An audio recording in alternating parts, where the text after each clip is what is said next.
Yo, yo, yo. What's up, guys? So, once again, gonna make this video public. I think I'm going full public now, so if you are watching this on YouTube, I make posts over on DFS Sports, 1S, so DF Sports. Reddit up here. I make posts on here called Locks of the Day. My username is shook_dash. I make all the updates that comes out with news. You can ask me questions about the slate, etc.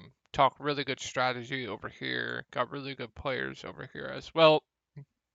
Um, I'm pretty positive. Pretty much most of everyone here is a profitable player. That come to my posts. So, like I said, got really good people over here. If you ever need help with anything, strategy wise, contest selection wise, if you got any questions, you can ask me. You can ask anyone. If you ever need to get a hold of me, you can message me on Twitter at Tori Langley 1992, or you can just message me on Reddit, or you can just comment on this post. But yeah, make sure you come over to this post, check it out. I post updates on what I think will happen, what I think the rotation is going to be, etc., etc., completely free. I think I give out probably the most quality content for free, in my opinion. Honestly, not to toot my own horn though, but yeah, I think for free, I think the quality of the content is absolutely um, phenomenal. So let's go over my lineup from the other night. I had a bad day. Just I think second day, I'm 3 for 2 so far in the finals. Catch 3 days, missed catch 2 days. Marcus Smart, Steph Curry really killed me. I went Draymond, Steph Curry, Jason Tatum, Marcus Smart, Andrew Wiggins, Bielitsa. Andrew Wiggins has just been phenomenal. I will not be fading Andrew Wiggins. I basically played Andrew Wiggins pretty much every slate. Yeah, so gonna continue to play Wiggins. I don't care about the price. Just been phenomenal, phenomenal. Then I would punt it with Bielitsa. Didn't play as many minutes as I thought he would play. But yeah, it's whatever.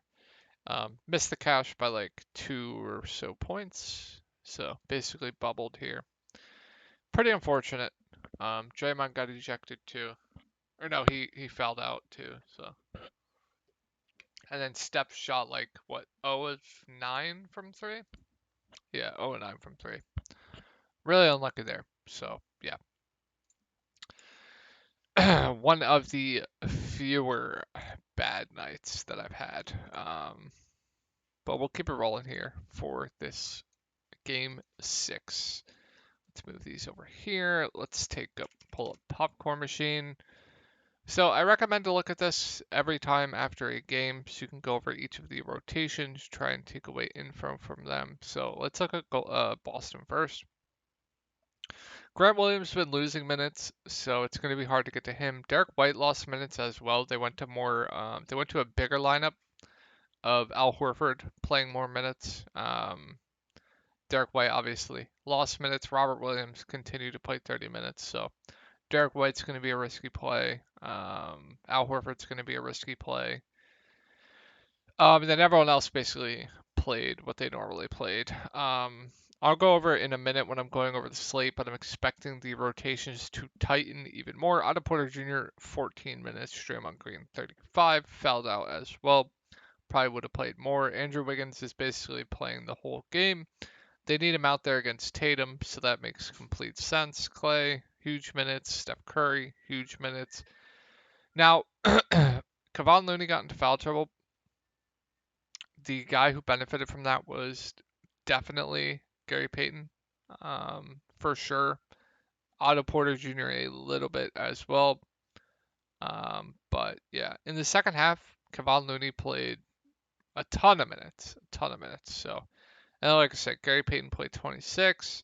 Andre Iguodala, Jordan Poole only played 14. Andre Iguodala played 4, and then Bielitsa played 5. All right, let's go over the slate. We'll go over Golden State. Go over pace and defensive rating. Boston 7th in pace and Golden State 6th in pace so far in the playoffs. Steph Curry 11.6K got a price increase after a bad game. I'm expecting his ownership to drop. My only concern really is the price. Outside of that, Steph Curry's been phenomenal so far in the finals. So if people are going to fade Steph Curry because of the price tag, I'll be more inclined to play him. If I think he's going to be low owned, I'm going to be all over Steph Curry. I'm expecting him to play over 40 plus minutes in this game. You know, it's a must win game in Boston, so I'm expecting him to play all the minutes he can handle. Sound like a broken record here, but without Golden State's moving the ball around, his floor plus ceiling is just even higher. So yeah, I think Steph Curry at 11.6 still makes for a pretty good play. And if people are going to fade because of the price tag, I'll be more inclined to play him. Now, once again, I do prefer Tatum to Steph just because he has a higher floor plus a similar ceiling. I think in this slate, you're probably going to have to fade one or the other. So yeah, probably do prefer Tatum to Steph, but it's pretty close. Andrew Wiggins, excuse me, guys, has been their second best player on this team, and it's not even close. He's probably going to match Tatum, so I'm expecting Tatum to play the whole game tomorrow. So I'm expecting Tatum to play at least 46 minutes. So that means I'm expecting probably at least 46 minutes from Andrew Wiggins, and at 8.2K, he's still too cheap, right? When you have a guy playing 45 plus minutes, when he was originally only playing 35 to 40, those extra 6 to 7 minutes are absolutely massive. And the price doesn't correlate that. He should be close to 9K, especially with the minutes he's playing. You know, guy can stuff his stat sheet. Obviously, is a good rebounder. His double upside too. His floor with blocks and steals goes up as well. So yeah, love Andrew Wiggins, especially on this slate. I think he looks phenomenal in the mid range. Honestly, I might prefer Wiggins over Smart, to be honest. So yeah, love Wiggins here. Klay Thompson's basically playing 40 plus minutes a game too, but has a lower floor. Definitely do prefer Wiggins over him. Might prefer Draymond for a little bit cheaper. Klay Thompson, I'm expecting to be popular here. Once again, he's been popular basically every slate. I really want the Klay people to get punished so bad because I just can't play. I just don't play Klay just because he has super low floor. So I think Clay's a fine option. I don't think the price went up enough with how high his ceiling is because if Thompson has a really good shooting game at this price tag, he's going to break the slate. So I think Clay looks good for tournaments. I think he's going to be a little bit over-owned. That's the reason why I'm probably going to fade him. But yeah, at this price tag, if he has like a 50 plus fantasy point game, he's going to absolutely break the slate. So Clay's fine for tournaments. Price went up on Draymond Green to 7K. They kind of did pretty good with the pricing. So Draymond Green's going to play 35 plus minutes. You know, he can do everything for the team, get rebounds, assists, blocks, steals. Definitely does have triple double upside too.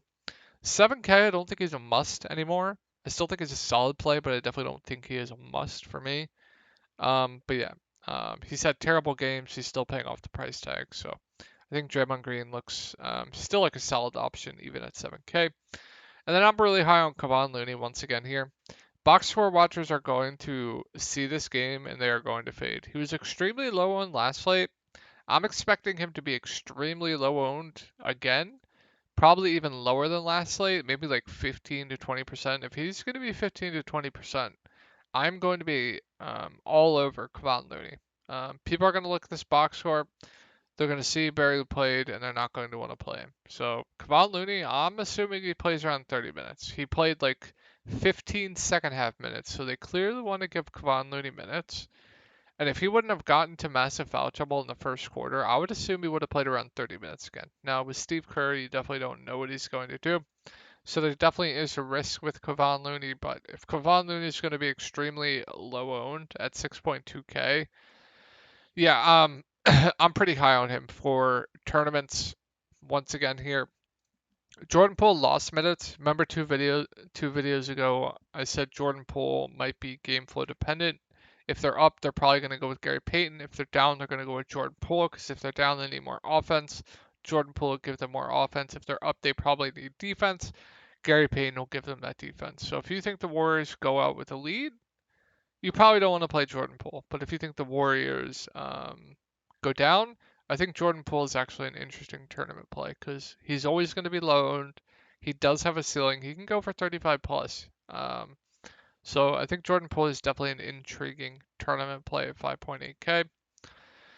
Otto Porter Jr. has been losing minutes. He's been starting. Don't know what to say here about him. Just a tournament option, contrarian option in my eyes. If we're only going to get 15 minutes of Otto Porter, he shouldn't be 4.6K.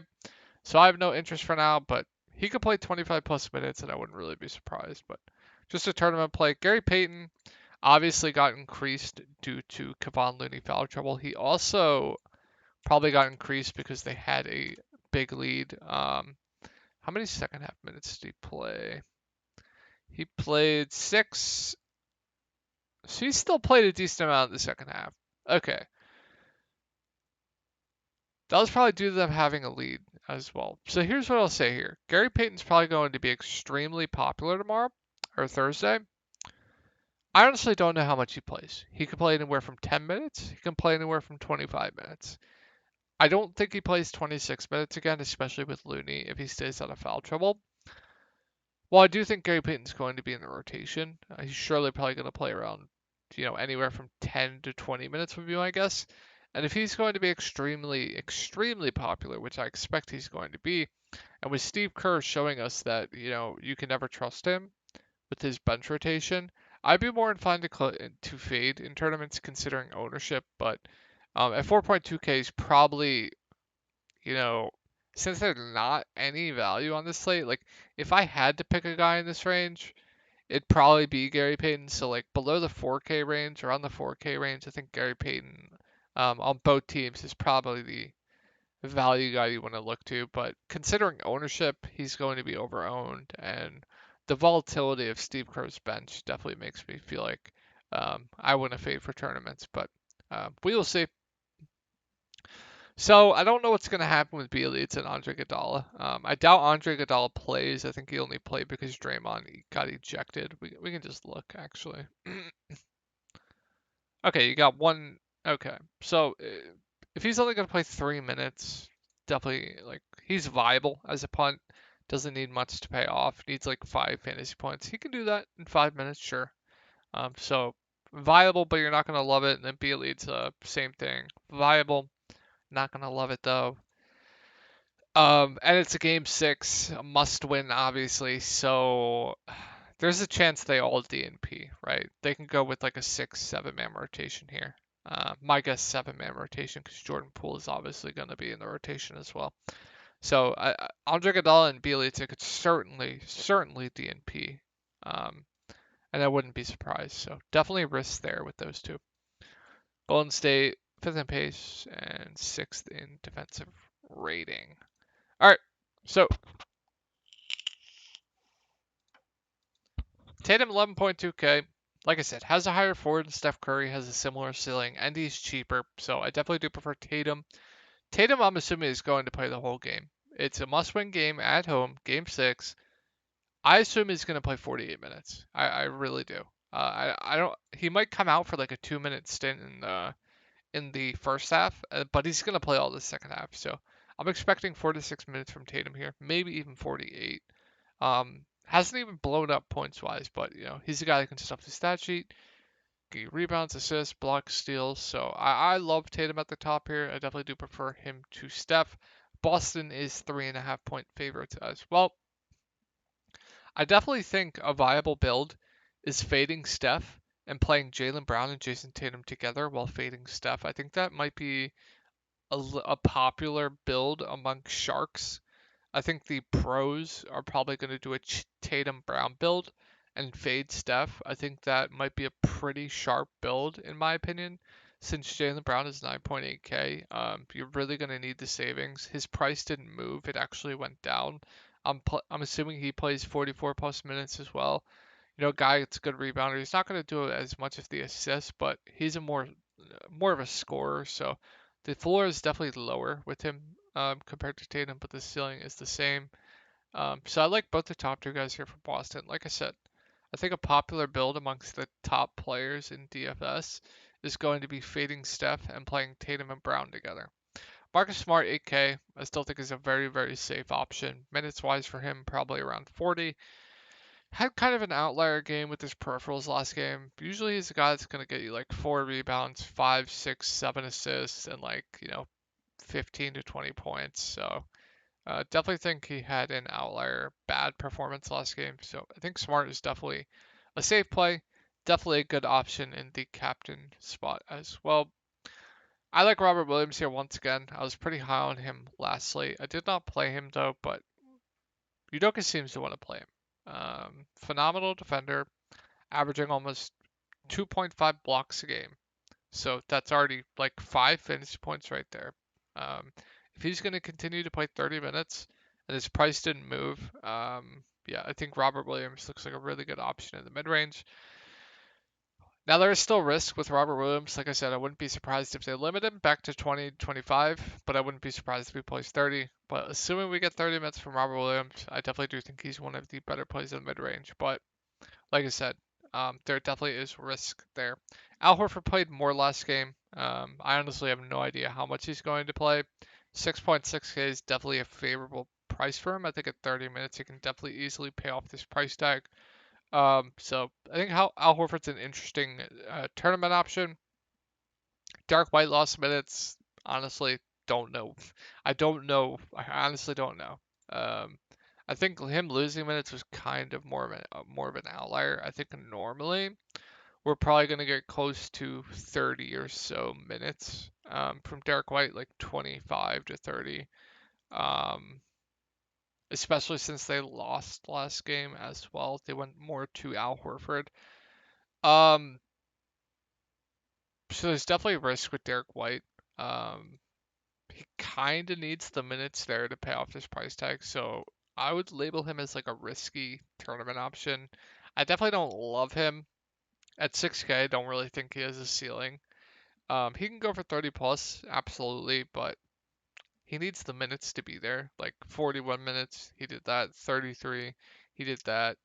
32, he did that. If he's only going to play 25 minutes, he's probably not going to do enough at this price tag. So just a tournament only play for me. Grant Williams, 3.8K, can't do it, but he'll probably play around 15 minutes, 20 minutes. More out there for his defense. If you want to go Grant Williams over Gary Payton and use Grant Williams as a chalk pivot, I definitely don't hate that for tournaments. I think that could be an interesting approach. I might take that approach honestly. Grant Williams is for sure going to play around 15 or so minutes as well. Gary Payton, we don't know how many minutes he's going to play. So if you want to go to Grant Williams off like a chalk Gary Payton, I definitely don't hate it. It's probably not going to work more often than not, but I definitely don't hate it. I don't see Peyton Pritchard being in the rotation this game. I think they are going to run a 6 to 7 man rotation. I think Peyton Pritchard is going to get the boot in a game 6 at home, so I probably wouldn't play Peyton Pritchard. Alright guys, hope you guys had a good night, and I will talk to you guys tomorrow.